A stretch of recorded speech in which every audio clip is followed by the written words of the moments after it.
En un clic, une fenêtre s'ouvre à toi, mais l'air ne circule pas dans la pièce, les nombres circulent dans les couloirs, les nombres coulent et les chansons ne sont rien d'autre que des nombres pour moi. Les nombres circulent à travers les filets, pas les couleurs. Leurs sons ne sont rien d'autre que des nombres pour moi. 100, 101, 0, 01. Une fenêtre s'ouvre d'un simple geste du poignet, mais l'air circule dans la pièce, les gens courent dans les couloirs et les champs ressemblent à des rayons de soleil. Comment apprendre aux gens à aimer? Je l'ai appris d'un arbre, et tous ceux qui détiennent une réponse devraient se préparer à en découvrir une nouvelle. J'ai eu l'impression que les gens avaient oublié le passé. Les expériences d'hier déjà oubliées, tourner le dos à l'impuissance, ils courent après leur propre création. Et aujourd'hui, je ne suis pas surprise si certains ne veulent penser qu'en chiffres. Libérés de la prise de décision, s'engagent à se désélectionner. L'arbre a longtemps été un maître pour les hommes jusqu'à ce que, saisi par l'arrogance, il s'élève vers le ciel pour regarder les forêts de haut.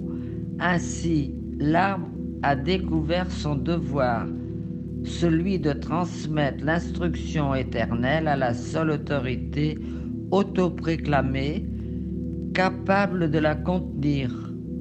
Son dernier opus en tant qu'une seule créature survivante en qui l'humanité a placé sa confiance. L'idée de punir une telle présomption, de la détruire, est évidente. Ce qui nous retient m'a appris l'arbre. C'est l'espoir de l'amour chez les gens qui cherchent dans la beauté de la nature leur égal et au-delà. L'espoir de la mortalité et la conscience de la vie intelligente qui contenait tout le sens de l'univers et sa beauté. Il y a ceux que nous diffamons et ceux que nous plaignons. C'est entre leurs mains que se trouve leur propre destin, jusqu'à ce que le temps vienne où l'arbre, et maintenant moi, nous leur avons survécu.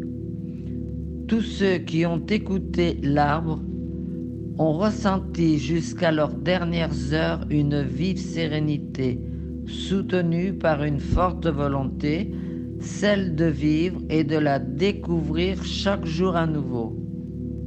La perception de la félicité, de la verdure vibrante défie la cupidité et la vexation dans la faiblesse de l'enfant reconnu comme un ami. Et dans l'âge adulte chéri, il trouve le soleil aimant chaque jour dans l'erreur de l'ordinateur et dans la perfection de la nature.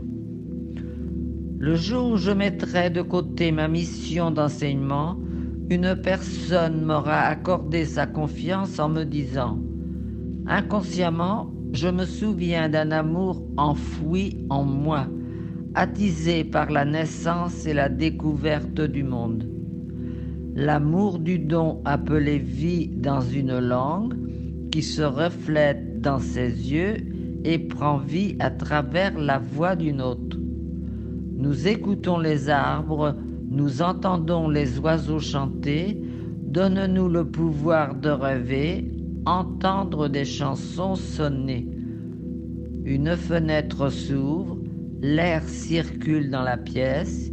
Hier nous étions fatigués, aujourd'hui nous nous levons à chaque contact, à chaque mot de la journée, et le soir il nous berce pour dormir.